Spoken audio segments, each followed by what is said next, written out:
Good morning. Good morning. How you guys doing? Great. That's good to hear. All right, my name is Wayne Dennis, and me along with my team will be debuting the Urban Impact Costume Collection, project that me and my team Eighth Wonder have been working on for the past 6 weeks. Before I begin, I'm going to introduce my team, Eighth Wonder, starting with my colleague. Hi everyone, I'm Jalecia Price. I'm from Prairie View A&M University, and I'm the client advocate. I'm Gabby McKenna. I'm from Hampton University. I'm Team Quality Assurance Manager. My name is David Munyanka from Kentucky State. I'm the project manager. I'm James Johnson. I attend Hampton University. I'm the assistant project manager. My name is Tanisha Miller. I'm from Oakwood University and I'm the design lead. My name is Khalil Wallace. I'm from Oakwood University and I'm the tech lead. Hello, my name is Devaney Brown. I attend Spelman College and I'm the team historian. And I myself am from Oakwood University, and I am the documentation quality assurance manager. Next slide, please. So today we'll be talking about UIF, or Urban Impact Foundation. Who exactly is Urban Impact? Urban Impact, through their motto, changing lives one person, one family, and one block at a time, basically is a community, inner-city community organization that caters towards inner-city youth. From elementary, high school, even college. They have implemented programs that stretch academic, theatrical, and even athletic boundaries. From what exactly did we do for Urban Impact? To debut that, I have my colleague Jalecia Price, and she's going to go ahead and elaborate on that further. Okay, thank you, Wayne. Okay, I will be explaining to you guys the challenge that Urban Impact is currently facing, was facing. First, two main questions. What do they have and where is it exactly? Okay, about a year ago, a performing arts company donated a large amount of items to the Urban Impact Foundation, and they had millions and millions of costumes and props and items. So they needed somewhere to put it, so a lady was kind enough to offer them that they can use their warehouse to place it there. And as you can see in the photo, these are like the bins and some storage racks that they have their items on. And the question is, how do they organize these items? I can remember in the beginning when we first met with you guys, Eric told us about they had a performance and they needed like a nightstick, but they need more than one. So they didn't know where it was, they didn't know how to find it, so they just went on and bought another one for about 20 bucks. So to save them time and money, that's where we come in, so we can help you guys organize and get this thing put into a system. Our vision is to create an inventory management system that will allow for the identification, location, and reservation of costumes and props for the Urban Impact Foundation and their partner organizations. Okay, and first our team came up with an idea on exactly how to organize the warehouse. We sorted and categorized the different items by racks, shelves, and floor space. And how that actually goes is each rack, shelf, and floor space is by alphabets and numbers. So first, let's say you wanted to find a mask. So you would go to shelf A3. So on the first shelf, it would be A, and then it would be in bin 3. And that way, in the system, it would actually tell you where the location is, and it would be easy to find. And also, after that, that's when we decided to build the inventory system, which is easy to use. And you guys will be able to browse and search items, manage items, and request and manage reservations for someone who wants to request an account. And while we were at the warehouse, we had to take a lot of photos. We had volunteers to help us out. We really had a great time that day. And we just input all of the entries into an Excel spreadsheet. And with that Excel spreadsheet, then my colleagues are going to actually tell you exactly what we did after that. And right now I'm going to pass it to James, and James will demonstrate how the system actually works. Thank you, Jalecia. Good morning, everyone. Good morning. I'm going to start off with the system demonstration with the account management features.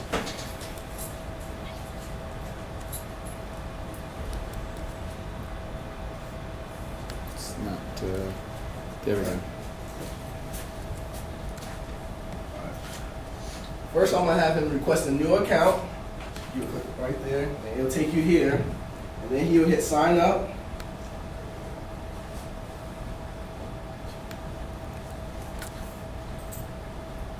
Sorry, we already used that email. Sorry. Sign up. That's where it can't be blank.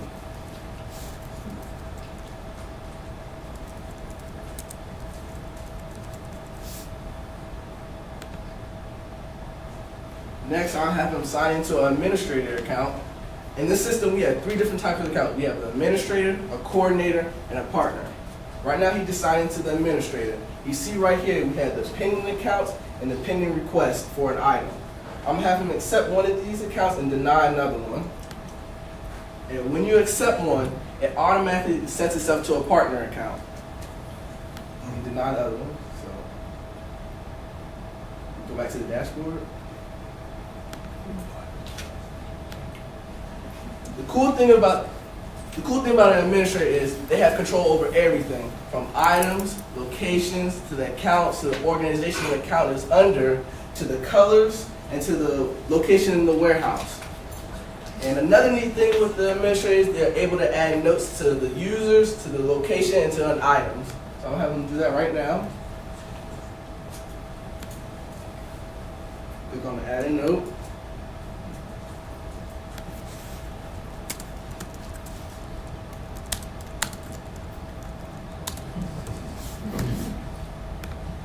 You'll see it'll be bottom down here. You can get rid of it by hitting that X right there. Alright, so next, I have him log into a coordinator account.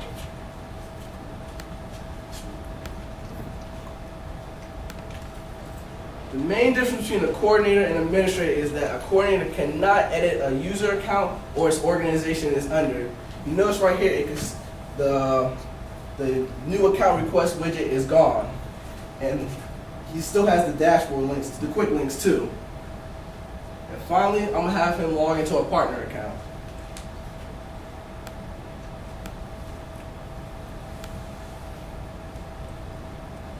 As you see, as soon as you log into a partner account, they automatically direct you to the browse inventory. The only access the partner will have is the browse inventory and the request a new item. And now I'm gonna have my colleague Gabby come up and explain more about the browse feature. Thank you, James. As you can see, we have 3 tabs: costumes, props, and stage. If we click on a tab, we see that we have a list of subcategories. Under each subcategory would be items that are related to that particular title. These items are all costumes that we actually cataloged and took pictures of at the warehouse last week. If we go to the upper right-hand corner, we can search for, let's say, rhino animal.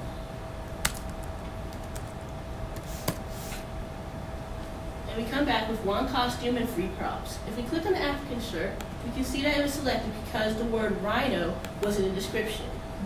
If we go back and click on the black skunk mask, we can see that the word animal is in keywords. Now we're going to go search leopard animal.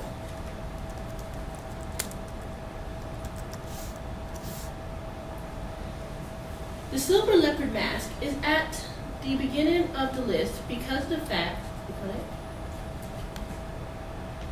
or gold leopard mask, is because of the fact it has both the words animal and leopard and somewhere in the keywords, descriptions, and categories. If we go back and click on the black skunk mask again, we see that it is towards the end of the list because it only has the word animal but not the word leopard. Now let's go click back on one leopard mask again. As a partner, you can only see keywords, categories, descriptions, and notes. But if we log into an administrator account or a coordinator account, Whoops. We'll just, I know what happened there. But we'll just-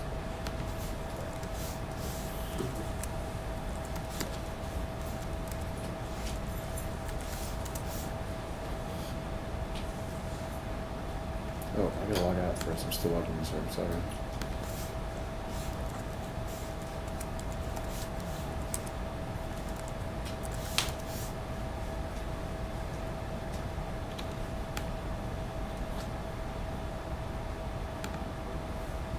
Oops.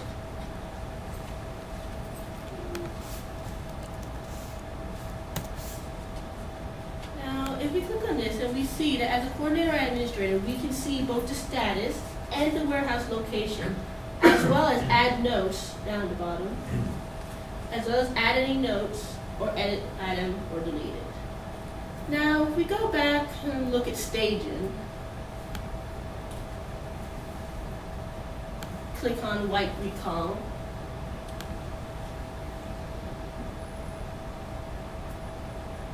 Some items have more than one picture when this shows up.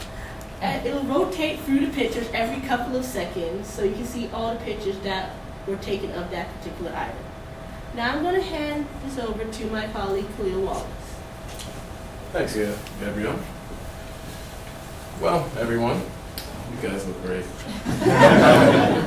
You may have noticed as we've been going through this example that there's a nifty little current request list. Now, this is where you'll be doing your submissions. And to add things to that list, you simply go to that Add to My List button. Thank you, Prof H. And as you can see, under the current request list, there's the white Greek column. Now, I'm not in the mood for Greek right now, so I'm just going to remove it. Now, to remove anything, you simply click the red X. And there you go. Item was removed from your list, and the current request list is now empty. Prof H, can you add more items to the list for me? An African shirt.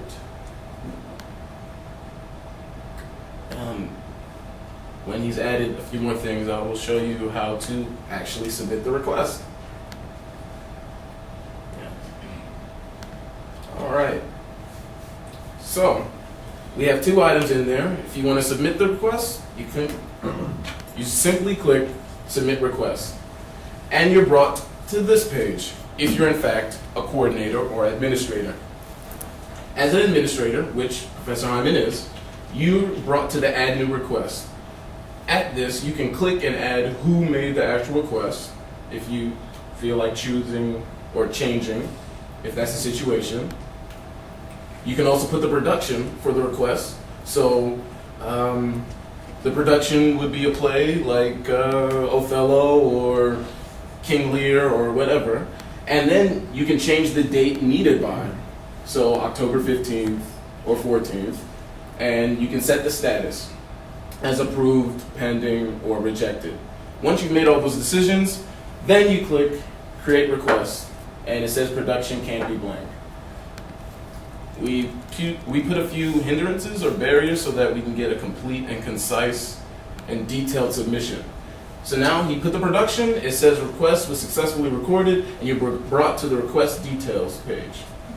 Here you can see the items requested, you can see the information, the date needed, and if you need a copy of this, you can simply press Control-P or whatever browser button you need to press to print the actual page. Question? Oh, you see? Good. Oh, at any time if you guys have any questions, just raise your hand. Like first grade, just raise your hand. I'll see you. I'll get you. All right. So let's go to the manage. Let's go to the manage request page for a second. All right. As an administrator and/or coordinator, you can go to the manage request option, which isn't an actual option if you're a partner. Here you can see all the pending requests, and you can also see all the requests that are already out, that have been approved or set to pending.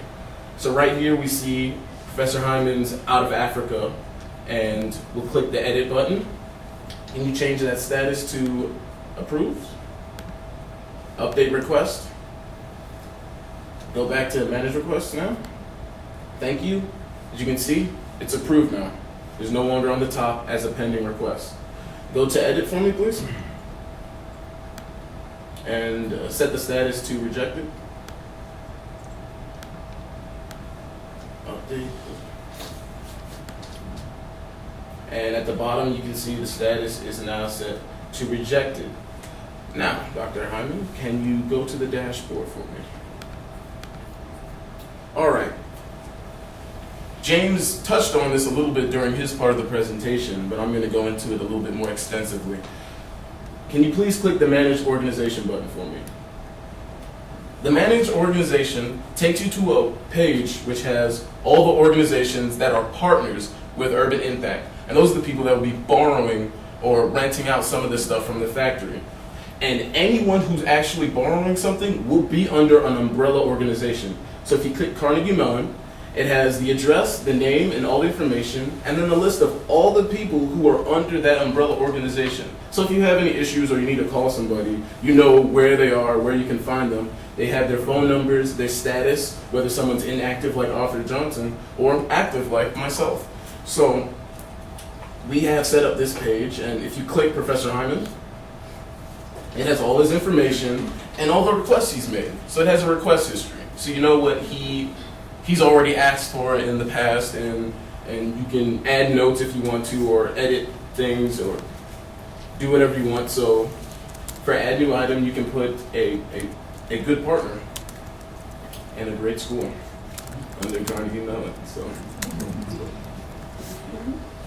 add the note, the bottom, it has the note and the person who posted it and the date it was posted. And if you want to delete it as an administrator, you can do so. Let me go back to the dashboard for me. Thank you. Now we have other things you can manage that I'm not going to go into detail, but you can manage the categories that all the items fall into, and the colors, and the warehouse locations. We've already preloaded the colors with a myriad of colors to choose from. But if you need to put a color, maybe beluga blue, but you just have to have it, then you have the option to actually create that color. Press back to colors and go back to the dashboard. We've also given the ability to manage warehouse locations. When we were creating this infrastructure / database, we kept in mind that they could possibly be moving. They might be expanding. This is a great organization, a great group, and all great groups are dynamic. They're able to change, to grow, expand. So we add the managed warehouse location so that when you get, or what I just heard, they did get a bigger place the other day, they can actually add more locations, add more spaces, and really accommodate the things that will be coming. Because I expect there to be more props, more costumes, and a lot more children. So that's what we put into play here. And now I'll ask Devaney Brown to come up and tell you a little bit more about how we did all this. Devaney, welcome. Okay, now that you've seen a little bit of what we did, I'm going to talk about how we got there. Okay, the team facilitated several meetings with the client in order to identify system requirements, both functional and non-functional. These requirements were then used to develop detailed use cases, as you see here. These are a few pictures of a few that we've created. A use case is a methodology used in system analysis to identify, clarify, and organize system requirements. The team developed use cases for each high-level requirement to be used to design the core functionality of the system. After careful analysis of the system requirements, the team was able to create an entity relationship diagram. The entity relationship diagram serves as a graphical representation of the entities and their relationships to each other in a conceptual database model. We use this diagram to model how all the data would be connected together in the system. After developing the model, both parties, UIF and Team Eighth Wonder, discussed it to make sure that we were in agreement with each other so we could then move on to build the database using this information. I will then pass it to Tanisha Miller, who will talk about how we use this information to create the design of the system. Thank you, Devaney. Once we finished going over the requirements and the ERDs, we started building the wireframes. Now, a wireframe is like a blueprint for the system. They help us decide how it's going to look and feel and function. It's like a preview of this, a visual preview of the system. In the past month, we've revised and revamped different versions of the wireframes until we got it close to what we thought Urban Impact needed and wanted as we could get. After we finished with the wireframes, we went on to coding. For this project, we used a web-based framework tool named Ruby on Rails, which is It helped us to build a database. It helps to build database websites. We also use Git, which is a source code control. It helped us to keep all our work organized. Everybody had their own branch. And when we were finished, we put it all together to make the system. Once we were finished with the system, we started testing. We used test cases to go through each function to make sure it worked as it should. And when it didn't, which happened a few times, we changed and we fixed it until it worked and we have the system that we have now. David Munyaka will come and tell you about the future of the system. Thank you, Tanisha. We have visited Urban Impact a couple of times, and the purpose of that was to make sure that we have all the requirements and know exactly what they want for the system. We had only 6 weeks to do this, so we had to prioritize what's more important, what needs to be done. And we had to set aside some of the requirements for future extensions and check out items from inventory, return items to the warehouse was some of the requirements that we had to set aside. We do have this in place, but it can be improved. Excuse me. We do have them in place, but it can be improved and made much better. And we also have overdue items as one of the things that we also set aside. The system does not handle that at the moment. If in an event Urban Impact Foundation decides to improve the system, we have the documentation with the professors that supervised this project. On the next slide, we have our team website. We really request that you visit this website. We have the URL up there.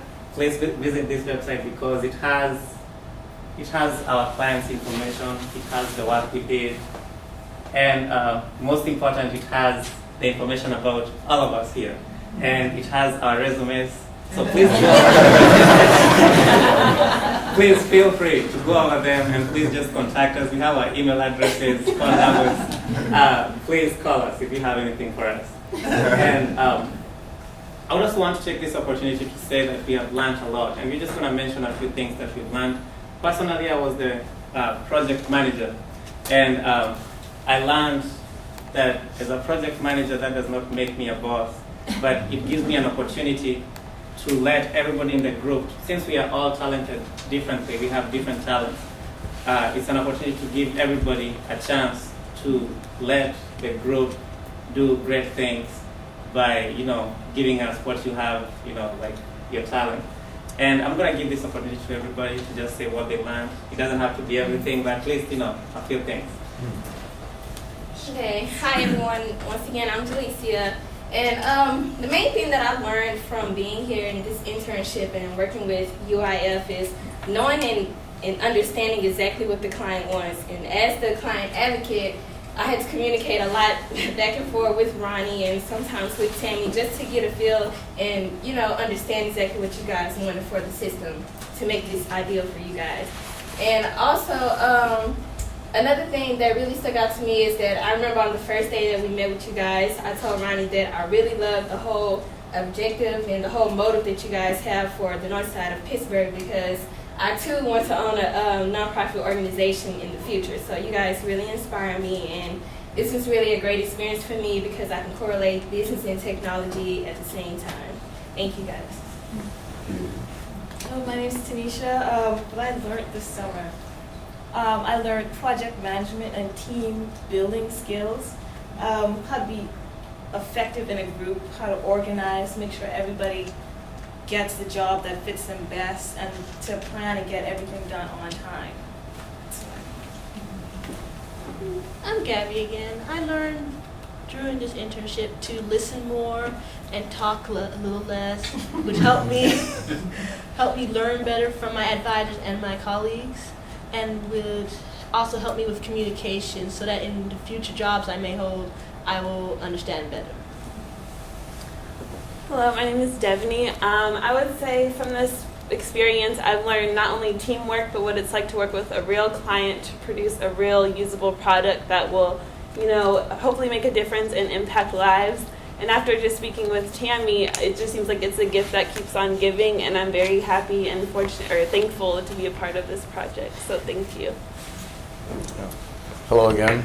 My name's Cole Wallace, and on top of the business aspect that I learned and the technological things that I learned, personally for me, I've learned that it's okay to ask for help.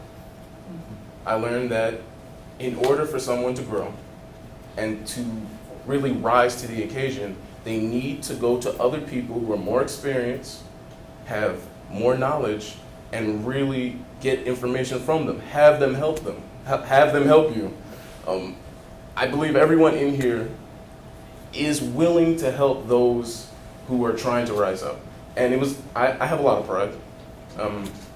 I have a lot of pride, and it's sometimes a little hard for me to ask for help.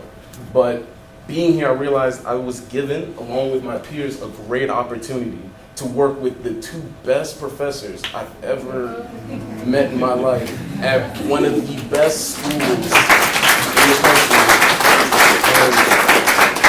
And, it's to come all the way here. I'm from DC. To come all the way here from where I started from and not fully utilize all the great people here would be a shame. Because I want to grow and I want to help the people behind me. And in order for me to grow, I need help from other folks. And that's what I learned from this entire internship. Hello, I'm James. From this experience, I learned public speaking is not that bad. When I came here, I was definitely afraid of speaking in public. But after these 3 presentations we had, it's really not that bad. I'm definitely going to take this experience. I'm going to use it later on in life. Wayne again. And I guess what I've taken from this experience is that, you've heard the saying, Rome wasn't built in a day. And I feel like that applies to me, a lot, because I feel like in order to understand where you're going and where you're at, you have to have an appreciation from, where you came from. And I realized that, when I first got here, I was told by Professor H, that information systems is a combination of people, process, and technology. And I had a limited understanding of all 3. But now I feel like after matriculating through this program, I have a much greater and sound understanding of all 3. And I feel like that wouldn't have been possible without my, relationships that I've developed with both Urban Impact as well as Professor Q. So, yeah, thanks. Thank you. Before we finish, I would like to give an opportunity to anybody who has a question concerning anything. Any questions? Yeah, any questions? Don't be shy. Okay, there's a question back there. I'm curious about how you assign roles right at the beginning, because obviously there's some great teamwork going on here. Uh-huh. How did you decide? Oh. Did you just stick to the roles once you decided which, each person had? We didn't stick to the roles, but this is how we work. First of all, we just talked. The first week, this was done by Professor Q, that we just talked and we started realizing what our strengths are. Like you would say, I love, like, for example, a good example is our graphic person here, Tanisha Miller. She's very good with graphics. And she would say, I love doing this. And then we start, someone like Gabby, very great in coding. Casey, great in coding. Like, we had to recognize what our talents are. And that helped us later on to decide what tasks should be handled by what people. Because at the very end, there was so much to be done. And there's no point of giving someone something that is going to take them long a time. We gave it to someone who is already have much interest in that area and very talented in that area. Did I answer your question? Yes, thank you. All right. But we didn't just stick to one. Go ahead. Can I add something? A lot of it is actually, you're going to have to put your hands together for Professor H and Professor Q, because when they picked people, and I think Dr. Weinberg as well, when they picked people for the team, I've never in my life worked with a team that was so cohesive. And that has to do with being able to look past the applications and look past the glossy letter and really see who's going to work well together when the time comes. And that has a lot to do with decision making and great decision making. I've never in my life, and I've worked on a lot of teams, never worked with such a great team. And that's also my peers as well. These great set of people, all of them, every one of them.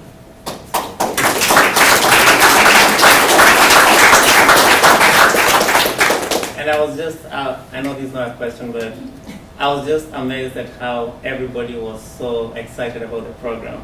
Like, for example, Wayne Dennis was my roommate. Great person. Every time we just have a whole day of work, we go back to the room and he would ask me, what did you think about this? What did you think about that? I would ask him for advice in the room, and he was always there just to, keep me going as a project manager. And I think I can say for everybody, Jalicia, good client advocate. Devani did a good job, especially with the website for the team, did a great job. Assistant manager, I wouldn't ask for any more than that. Prof Q and Prof H, man. Thank you for everything. And I just wanna end, if there are no more questions, I don't wanna close anybody who has any questions. No more questions? I had a comment. You all have a wonderful foundation, not only in technology, but also communication skills and people skills. As an urban impact staff, I'd like to ask you for your comments on how we can better serve the community of students on the north side. Do you have any ideas on that as far as technology goes? Anybody wants to From what you saw with our student, you saw our summer camp.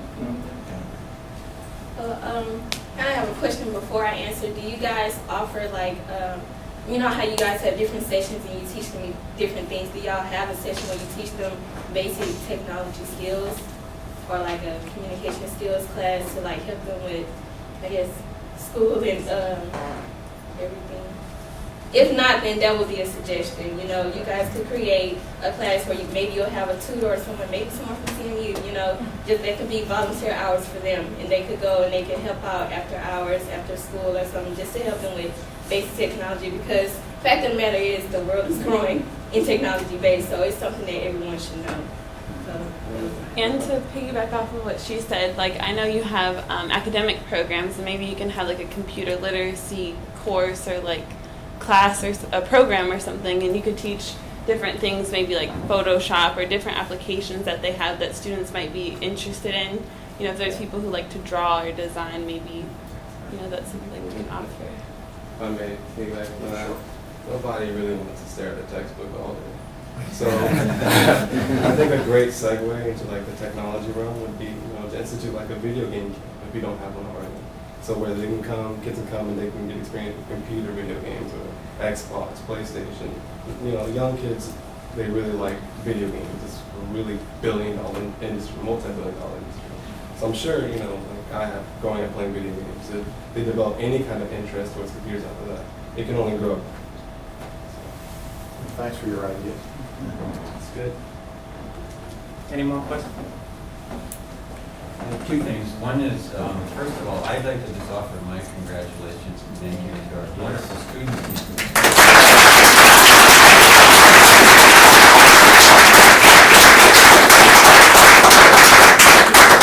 Second, our deep appreciation to our friends at Urban Impact for their time and energy and devotion to the project. And then last, but absolutely at the top of our list is congratulations and thank you, Larry, for your amazing dedication and hard work this summer.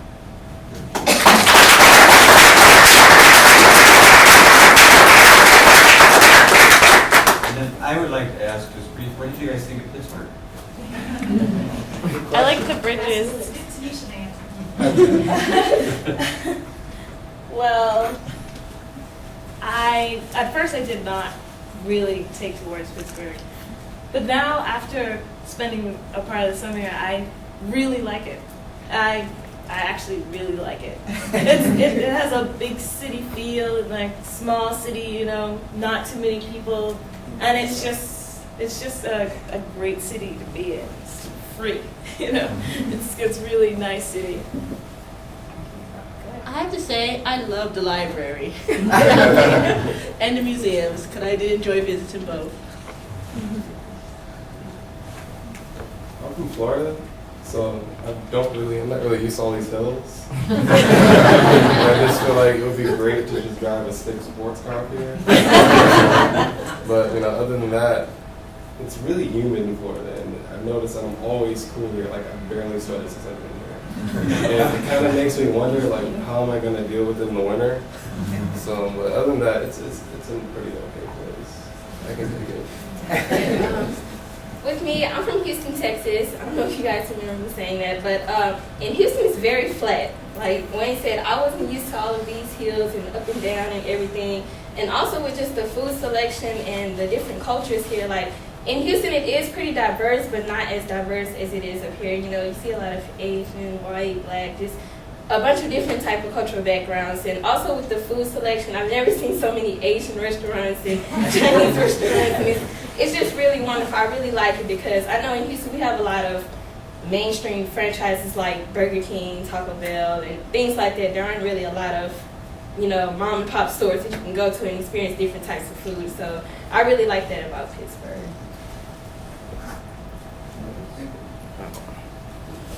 Well, I'm from the suburbs. I'm not really a city person, but when I came here, I didn't really get that city vibe. Still feel like I'm in the suburbs.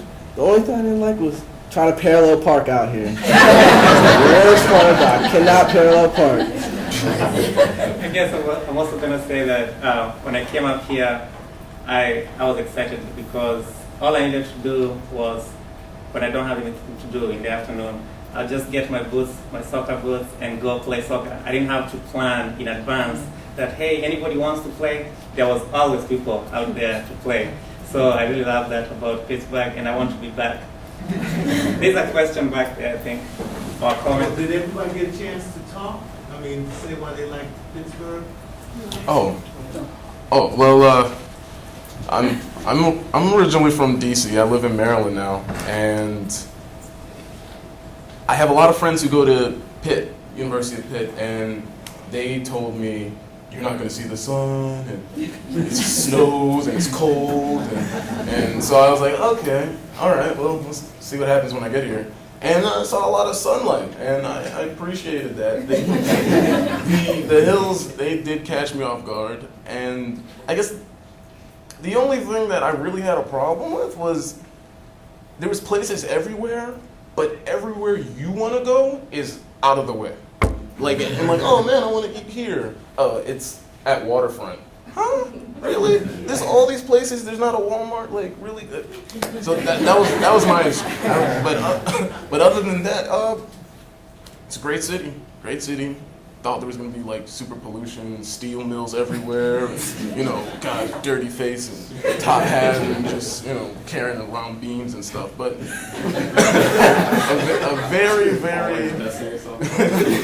very nice place, a lot of nice people, and very warm. I would have to say that the hills are something that would be an adjustment, especially if I was to move here, and especially driving in the winter, because I'm from Arizona and I can't drive in snow to save my life. But I really did fall in love with the bridges. I thought I really enjoy scenery, and I really like the bridges and everything. And I'm from Newcastle, Pennsylvania, so I like being close to my family, so this is always an option for me to come back and move to, so I enjoyed it. I did have a question. I met two high school students when I came in. I think one was Perry, and are you both from Perry? No, I'm in college. Oh, you're in college. That's right. You graduated with the CCAC. Okay, good. So, what do you feel about your interactions with the youngsters that just? It's amazing to see people around my age group and to see them all come together from different places and to to see that they're all like, well, we're family now, you know. That's amazing to me, and how you speak so greatly about our city, and like how you could put together a presentation in 6 weeks, and like that's just amazing, and it inspires me to do the same. So that's what I feel for me. Guess I'm next. I like being able to work with them because they're like honestly a great team, and their whole ideas of our database is just wonderful. And it's nice being able to see that, like, people our age able to work well together. And that's what I took from it. Any more questions, comments? I'm Tammy Glover, and I'm the department that they help. I would just like to say to all of you, they were an absolute delight to work with. It has been a wonderful experience for all of us who got to interact with you. Dr. Hyman, you have, and I'm going to say your name wrong. It has been so awesome to have you. And what you are doing will not stop with what you did today, because everything that you worked hard for and spent your days and your nights eating it, sleeping it, drinking it, is going to go on and impact kids' lives for years to come. And so you have left not only an imprint in your own life of learning, but you left a legacy here in Pittsburgh for kids who are going to come and be able to use the things that you're now giving them access to, because you are part of this program, and because you came alongside of Urban Impact. And our city is better because you came and visited us and helped us. And we would like to say thank you to each one of you. We appreciate it.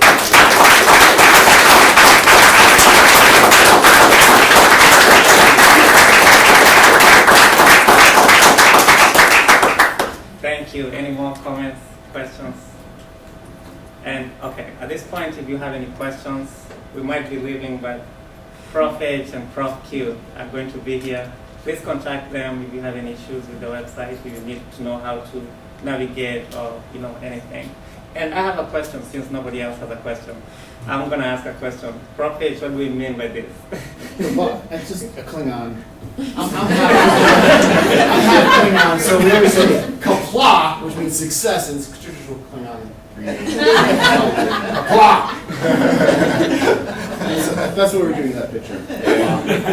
All right. Thank you very much. I want to take this opportunity on behalf of my teammates. This has been said before, but I'm just going to say it at the end, that we are really grateful for Carnegie Mellon University allowing us to come do this. We wouldn't have done this if you didn't accept us here. And Urban Impact Foundation for allowing us to take part in your mission. I mean, you're doing a great job. The first day we went to the meeting and Tammy was talking, I was like, wow, they're just not doing it. They're doing it with a purpose. They really want to do this thing. And we are really grateful that we were able to help in a small way. And as we finish, great professors, as Casey said, Prof H, Prof Q, we wouldn't have done this without you. Thank you very much. Thank you everybody for coming, and have a nice rest of the day. All right, bye.